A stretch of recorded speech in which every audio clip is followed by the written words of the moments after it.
Greetings, Questers. No Limits here, and today it's anime time.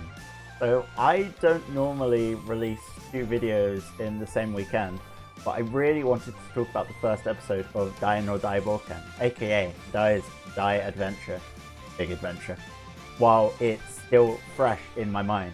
I've watched the first episode twice, and I have a lot to say about it. The prologue scene was bad. It had so much going on. I had no idea.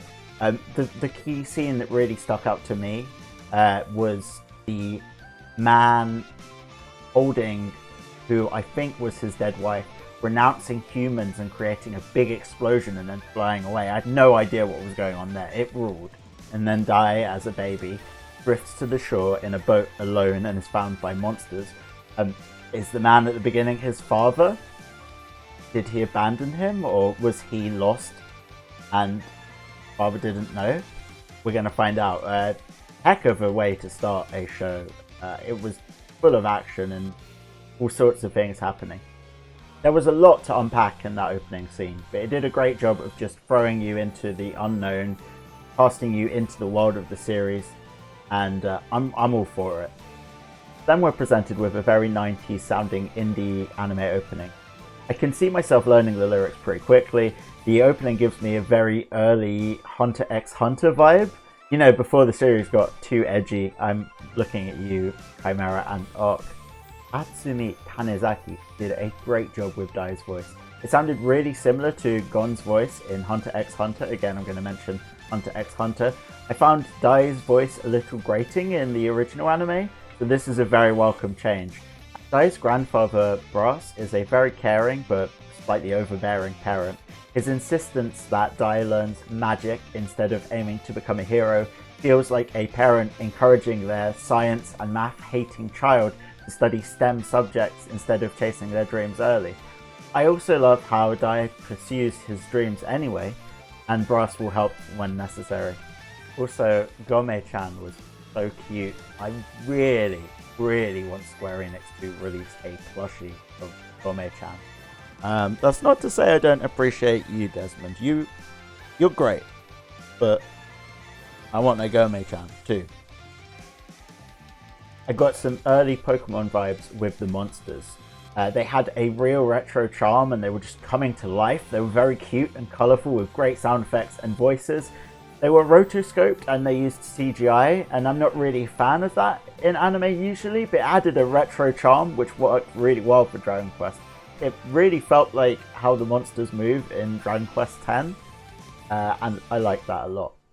The monsters are so lively and fun. They seem to have lives of their own and have some really cool interactions within the world of the story. For example, rocking the king's boat from side to side to help with Dai's fight, and the golem stomping through wooden planks with just enough momentum to not get stuck. My favourite small moment was watching the merman trying to break the frozen calamari out of the ice. It was a cute scene and it really made me laugh. The attention to detail was really impressive. For example, I loved how the injured goodie bag was surrounded by gems that spilt out of him, and how the slimes moved with fluidity and their movements were very liquid-like. Seeing the monsters just hang out and have a good time made me feel like I was there with them. I loved it. Now, the music was not done by Sugiyama. I have some really mixed feelings about Sugiyama because I don't like him as a person or the things he said, but I think that his music is great and really fits in with Dragon Quest. But this new score reminded me of the new Legend of Galactic Heroes anime, and it had some Hunter x Hunter vibes to it. It wasn't too memorable, but it's early days, so I'm sure it will grow on me. I quite liked it. It sounded good, and it fit with the world of the anime.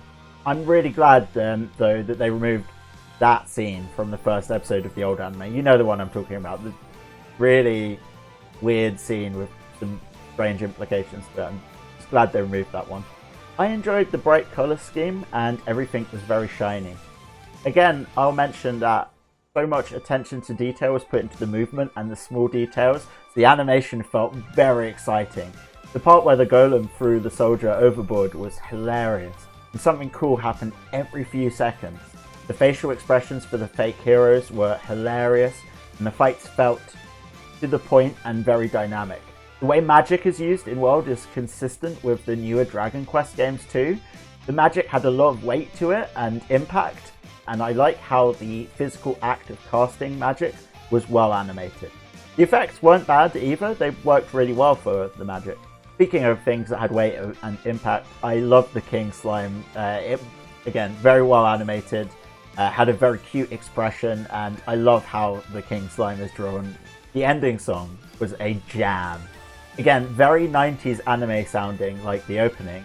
I'm going to be listening to this song a lot in the next few weeks. It's got a very bittersweet, nostalgic vibe to it, and again, it felt a lot like Hunter x Hunter. A lot of this anime felt like Hunter x Hunter, and that's a good thing. And that was the first episode. I can't wait to watch the next episode. The preview was dynamic and exciting, and I really want to get to reading the manga because it's something I haven't got round to yet. I've only watched the first episode of the old series, so yeah, I'm probably going to be binging the manga in the next few days. Expect a video about it. I can't keep promising videos because I'm giving myself a lot of workload here. But hey, I'm really happy to talk about this. Who knows, I might do a video of the next episode too. But yeah, this episode had a lot of momentum to it. I'm very excited about it. This is a really cool project, and it's just really nice to see a Dragon Quest anime that I can watch weekly. This is an early birthday present for me because it's my birthday on Friday. Very happy about that. But yeah, I hope you've enjoyed this video as much as I've enjoyed making it. Please like and subscribe to help the channel grow. And what was your favourite moment in the anime episode? Let me know in the comments. As always, you're welcome to join me on Twitch, where I stream Dragon Quest and other games every Monday and Wednesday at 2 to 6 PM UK time.